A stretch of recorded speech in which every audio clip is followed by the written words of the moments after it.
The Novgorod and Staraya Russa diocese is one of the oldest offices in the Russian Orthodox Church. The medieval archbishops of Novgorod were among the most important figures in medieval Russian history and culture, and the successors have continued to play significant roles in Russian history up to the present day. The medieval archbishops patronized a significant number of churches in and around the city, and their artistic and architectural embellishments influenced later Russian art and architecture. They also patronized chronicle-writing, a crucial source on medieval Russian history.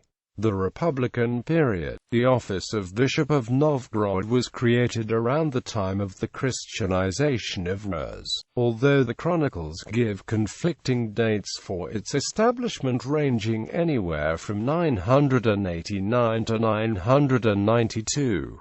The first bishop, Joachim Korsunianen, built the first cathedral of Holy Wisdom, with 13 tops, around the time of his arrival in Novgorod. That cathedral burned in 1045, and the current stone cathedral, the oldest building still in use in Russia today, was built between 1045 and 1050 by Prince Vladimir Yaroslavich. It was consecrated by Bishop Luka Gidiata on the feast of the Exaltation of the Cross, September 14, 1052. The office remained a bishopric until 1165, when Metropolitan Kirill raised Ilya to the archiepiscopal dignity. Formally, though, the status Novgorodian Church remained unchanged and was still part of the province of Kiev, while a number of archbishoprics in the Orthodox Church were autocephalous, answerable to the regional patriarch rather than the local metropolitan. Novgorod's was merely a titular archbishopric and always remained subordinate to the province of Kiev and later Moscow. Indeed, in letters from the Patriarch of Constantinople, it was always referred to as a bishopric,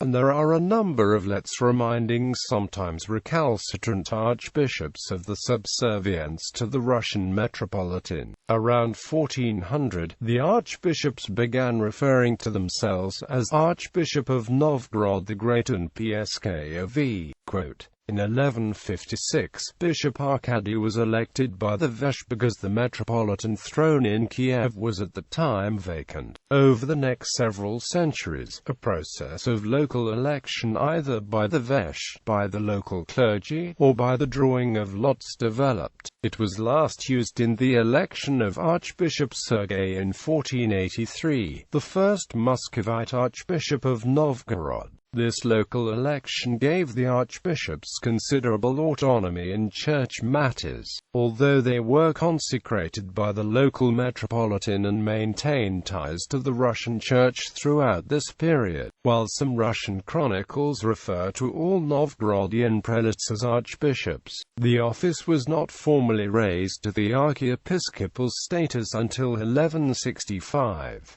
There is evidence, however, that suggests that Nifont held the archiepiscopal title personally even before that. An antimins from the St. Nicholas Cathedral on the market bears an inscription referring to Nifont as archbishop. After the creation of the archiepiscopate, Martyria appears to have been the only one to have not been an archbishop, as none of his seals found in archaeological excavations speak of him as anything other than bishop. Politically, the Archbishop of Novgorod grew in power during Novgorod's period of independence, traditionally 1136 to 1478, until just before the Mongol invasion, and then fell into decline until about the archiepiscopate of Vasily Kalika. It then continued to grow in power into the early 15th century. During this time, the archbishops carried out a number of important political functions. They headed embassies to bring peace and ransom captives. They patronized civil construction projects such as the day.The in Novgorod, the fortress at Orekov that was rebuilt in stone by Vasily Kalika in 1352, the city walls built around Novgorod in the 1330s, and so forth. They administered the ecclesiastical courts, which in Novgorod adjudicate cases that elsewhere in the Orthodox world were left to secular courts. They signed treaties on behalf of the city. They oversaw standards of weights and measures in the city marketplace. The vicars may have administered outlying districts, such as Staraya, and they generally shared decision-making with the boyars who ran the city. The Muscovite period. After the Muscovite conquest in 1478, the office fell somewhat into decline. The first three Muscovite archbishops were removed in disgrace, although the second one, day.The, successfully suppressed the Judaizer heresy and compiled the first complete corpus of the Bible in Slavonic. His successor, Serapion, was removed from office after only 3 years, and the see sat vacant for 17 years. The office revived somewhat under Macarii, who built a number of churches in the city, patronized the writing of saints' lives, and began a number of important literary works in Novgorod, which he completed in Moscow. Most notably among these are the Veliki Minir Shei, a 12-volume series of saints' lives and prayers divided up by months, and the Stepanar Niga, a genealogy of the Tsar and his ancestors, linking them to the Romans. Like the rest of Russia, the archiepiscopal office suffered hardship during the reign of Ivan the Terrible and the subsequent time of troubles. Novgorod seems to have suffered more than most, as the Oprichnina massacred a number of the citizenry in the city in 1570 and looted the Cathedral of Holy Wisdom and other places in the city. At around the time of the massacre, Tsar Ivan the Terrible removed Archbishop Pimen from office and sent him to Alexandrov, where he was apparently tortured. Pimen died in 1572 under uncertain circumstances in the monastery of St. Nicholas in Tula. His successor, Archbishop Leonid, was beheaded in Moscow on Cathedral Square in the Kremlin on the orders of the Tsar in October 1575. Leonid's successor, Alexander, was elevated to the metropolitan rank in 1589, becoming the Metropolitan of Novgorod the Great and Veliki Luki. During the time of troubles, Novgorod was occupied by the Swedes, and Novgorodian Metropolitan Isidore played a key role in negotiating the city's handover to the Swedes in 1611 and in administering the city under Swedish occupation. The city was not returned to Russia until several years after the establishment of the Romanov dynasty, and Tsar Mikhail is said to have distrusted Isidore for his role in the city under Swedish control.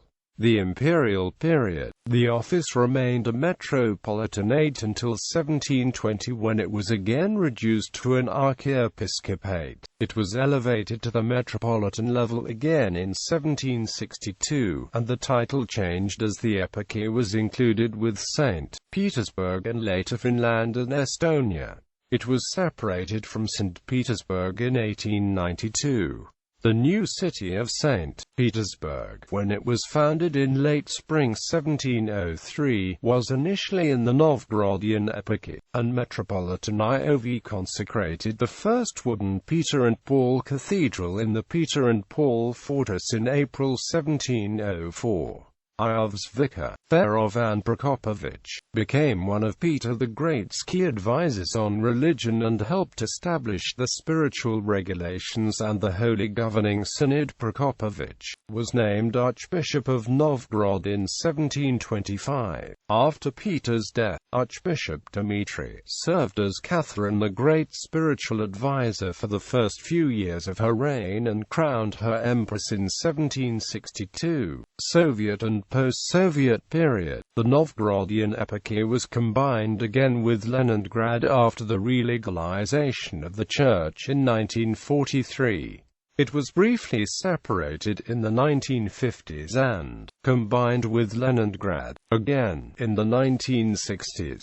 It was last separated in 1990, when it was recreated as a bishopric. It was raised to archiepiscopal level again in 1995. The current title is Archbishop of Novgorod the Great and Staraya Russa. From 1922 to 1936, 13 bishops of Novgorod were named by the Living Church, or Renovationist Church, a movement that was sponsored by the Soviet authorities to split and thus weaken the Russian Church. The last of these, Veniamin Molchanov, was late Archbishop of Alma-Ata, but nothing further is known of him after October 1936.